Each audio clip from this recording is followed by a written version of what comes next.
Good morning. आज हम लोग क्लास 9 का एनसीईआरटी का विज्ञान के किताब का पहला चैप्टर पढ़ेंगे, जिस चैप्टर का नाम है हमारे आसपास के पदार्थ। ये एनसीईआरटी बेस्ड है। जितने भी एनसीईआरटी में साइंस के चैप्टर हैं, हम चैप्टर बाय चैप्टर पढ़ेंगे। ये पहला चैप्टर है हमारे आसपास के पदार्थ। चलिए इसके बारे में पढ़ते हैं। पहला, पदार्थ। विश्व में प्रत्येक वस्तु जिस सामग्री से बनी है उसे पदार्थ कहा जाता है, और हमारे आसपास विद्यमान हर वस्तु में पदार्थ है। पदार्थ स्थान घेरता है और इसका द्रव्यमान भी होता है। पदार्थ स्थान घेरता है और इसका द्रव्यमान होता है। कणों के भौतिक गुण। पदार्थ कणों से बना है, यह सतत नहीं है, और पदार्थ के कण अत्यंत छोटे होते हैं। पदार्थ कणों से बना है, यह सतत नहीं है, और पदार्थ के कण अत्यंत छोटे होते हैं। पदार्थ के कणों का अभिलक्षित गुण। पदार्थ के कण निरंतर गति करते हैं, यानी उसके पास गतिज ऊर्जा होती है। पदार्थ के कण निरंतर गति करते हैं, यानी उसके पास गतिज ऊर्जा होती है। पदार्थ के कणों के बीच रिक्त स्थान होता है। पदार्थ का जितना भी कण होता है उसके बीच में रिक्त स्थान होता है, और पदार्थ के कण एक दूसरे को आकर्षित करते हैं। पदार्थ के कण एक दूसरे को आकर्षित करते हैं। अब पढ़ते हैं आगे पदार्थ की अवस्थाएं। तो भौतिक रूप से पदार्थ 3 अवस्था में पाया जाता है: ठोस अवस्था, द्रव अवस्था, गैस अवस्था। कौन से? ठोस अवस्था, द्रव अवस्था और गैस अवस्था।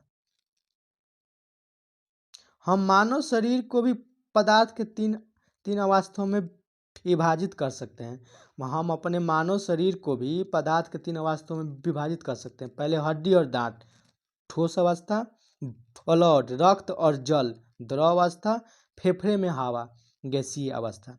सबसे पहले हम लोग पढ़ते हैं ठोस अवस्था, और इसके बारे में पढ़ते हैं। ठोस एक निश्चित आकार होता है, यानी ठोस में एक निश्चित आकार होता है। ठोस अवस्था में स्पष्ट सीमाएं होती है, यानी इसकी सीमा भी स्पष्ट होती है। निश्चित या स्थिर आयतन होता है, इसका आयतन निश्चित और स्थिर होता है। इसमें संवितता नगण्य होती है, और ये धीरिद होते हैं। फिर से, ठोस अवस्था में एक निश्चित आकार होता है, ठोस अवस्था में स्पष्ट सीमाएं होती हैं, और निश्चित या स्थिर आयतन होता है। इसकी संपीड़ितता नगण्य होती है, और ये धीरिद होते हैं। आगे हम लोग पढ़ते हैं द्रव अवस्था। द्रव तरल होते हैं, उसमें बहाव होता है। द्रव का कोई स्थिर आकार नहीं होता है। द्रव का कोई स्थिर आकार नहीं होता है, वे बर्तन का आकार लेते हैं। मतलब जिस बर्तन में जैसे बर्तन में डालिएगा उनका ऐसे ही आकार हो जाता है। द्रव का निश्चित आयतन होता है, लेकिन इसका निश्चित आयतन होता है। द्रव में बहुत कम संपीड़न होता है। आगे हम लोग पढ़ते हैं गैसीय अवस्था। गैसों में बहाव होता है, गैसों का संपीड़न अधिक होता है, और गैसों का कोई निश्चित सीमा नहीं होती है। गैसों में कोई निश्चित आकार भी नहीं होता है, और गैसों में कोई निश्चित आयतन भी नहीं होता। फिर से आते हैं गैसीय अवस्था। गैसों में बहाव होता है, गैसों में संपीड़न अधिक होता है, गैसों में कोई निश्चित सीमाएं नहीं होती है, गैसों में कोई निश्चित आकार भी नहीं होता है, गैसों में कोई निश्चित आयतन भी नहीं होता है। ठीक है। अब आगे बढ़ते हैं पदार्थ की अवस्थाओं में परिवर्तन। मतलब कैसे पदार्थ किसी अन्य अवस्था में परिवर्तन होता है। तब पानी पदार्थ की तीनों अवस्थाओं में मिलता है, यानी पानी, ठोस, द्रव और गैस तीनों अवस्थाओं में मिलता है। ठोस में बर्फ के रूप में मिलता है, पानी द्रव के रूप में मिलता है, और गैसीय वाष्प के रूप में मिलता है। ठीक है। तो ठोस अगर हमको पानी चाहिए तो बर्फ में मिलेगा, और द्रव में चाहिए तो पानी में मिलेगा, और वाष्प में गैसीय मिलेगा। गर्म करने पे बर्फ पानी में परिवर्तित तो हो जाती है, और पानी वाष्प में परिवर्तन हो जाता है। मतलब गर्म करने पर बर्फ पानी में परिवर्तित हो जाती है, और पानी वाष्प में परिवर्तित हो जाता है। पदार्थ की भौतिक अवस्था के 2 तरीकों से परिवर्तित किया जा सकता है। पदार्थ की भौतिक अवस्था को 2 तरीकों से परिवर्तित किया जा सकता है। पहला, तापमान में परिवर्तन करके, और दूसरा दाब परिवर्तन का प्रभाव करके। सबसे पहले हम लोग पढ़ते हैं तापमान में परिवर्तन। इसके लिए पहला है गलनांक। तो गलनांक के बारे में जाते हैं। जिस तापमान पर वायुमंडलीय दाब पर कोई ठोस पिघल कर द्रव बनता है वह उसका गलनांक कहलाता है। ठीक है, जिस तापमान पर मतलब कि वायुमंडलीय दाब पर कोई ठोस पिघल कर द्रव बनता है वह गलनांक होता है। बर्फ का गलनांक 273.16 के है। ठीक है, सुविधा के लिए हम इसे 0 डिग्री सी या अर्थात 273 केल्विन लेते हैं। के का मतलब यहाँ केल्विन होता है। संगलन की गुप्त ऊष्मा, वायुमंडलीय दाब पर एक किलो ठोस को उसके गलनांक पर द्रव में बदलने के लिए जितनी ऊष्मीय ऊर्जा की आवश्यकता होती है उसे संगलन की गुप्त ऊष्मा कहते हैं। फिर से आते हैं, संगलन की गुप्त ऊष्मा किसे कहते हैं? तो वायुमंडलीय दाब पर 1 केजी ठोस को उसके गलनांक पर द्रव में बदलने के लिए जितनी ऊष्मीय ऊर्जा की आवश्यकता होती है उसे संगलन की गुप्त ऊष्मा कहते हैं। अतः 0 डिग्री बर्फ के कणों की तुलना में 0 डिग्री सेल्सियस पर पानी के कणों से अधिक ऊर्जा होती है। ठीक है, उस आगे पढ़ते हैं क्वथनांक। क्वथनांक, वायुमंडलीय दाब पर वह तापमान जिस पर द्रव उबलने लगता है उसका क्वथनांक होता है। क्वथनांक समशिष्ट गुण है।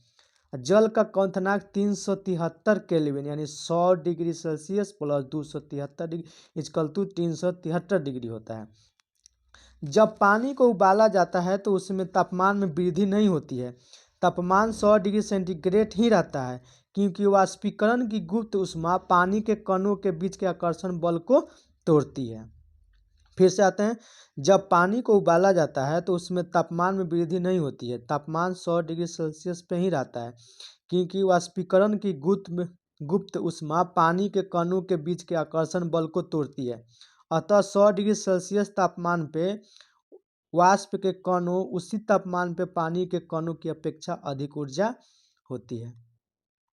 तापमान में परिवर्तन से पदार्थ की अवस्था को एक से दूसरी में बदला जा सकता है, जैसा कि नीचे के आरेख में दिखाया गया है।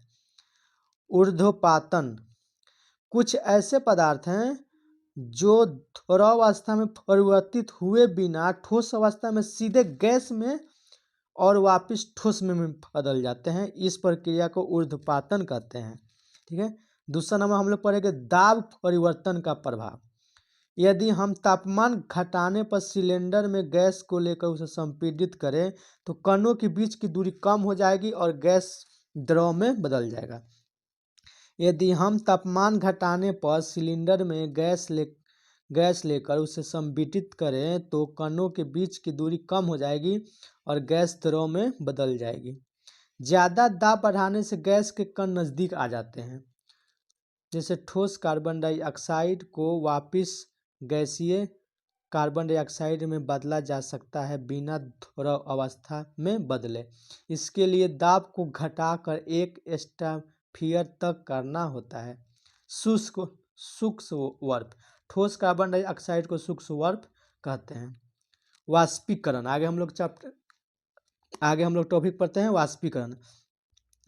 एक ऐसी सतही प्रक्रिया जिसमें द्रव पदार्थों के सतह के कण क्वथनांक से नीचे किसी भी तापमान पर वाष्प में बदलने लगते हैं, ऐसी प्रक्रिया को वाष्पीकरण कहते हैं। वाष्पीकरण को प्रभावित करने वाले कारक, सबसे पहला सतही क्षेत्रफल। सतही क्षेत्रफल बढ़ाने से वाष्पीकरण की दर बढ़ जाती है। सतही क्षेत्रफल बढ़ाने से वाष्पीकरण की दर बढ़ जाती है। तापमान में वृद्धि, तापमान बढ़ाने से वाष्पीकरण की दर बढ़ जाती है, क्योंकि पदार्थ के कण की गतिज ऊर्जा बढ़ जाती है। तीसरा आर्द्रता, अगर हवा में आर्द्रता है तो वाष्पीकरण की दर घट जाती है। अगर हवा में आर्द्रता है तो वाष्पीकरण की दर घट जाती है। वायु की गति, अगर वायु की गति बढ़ जाती है तो वाष्पीकरण की दर भी बढ़ जाती है। वाष्पीकरण से शीतलता, वाष्पीकरण प्रक्रिया के दौरान लुप्त हुई ऊर्जा को पुनः प्राप्त करने के लिए द्रव के कण अपने आसपास के वातावरण से ऊर्जा अवशोषित कर लेते हैं। इस अवशोषण के कारण वातावरण शीतल हो जाता है। वाष्पीकरण प्रक्रिया के दौरान लुप्त हुई ऊर्जा को पुनः प्राप्त करने के लिए द्रव के कण अपने आसपास के वातावरण से ऊर्जा अवशोषित कर लेते हैं। इस अवशोषण के कारण वातावरण शीतल हो जाता है। तो ये था क्लास 9 का पहला चैप्टर समाप्त हुआ। कल हम लोग पढ़ेंगे दूसरे चैप्टर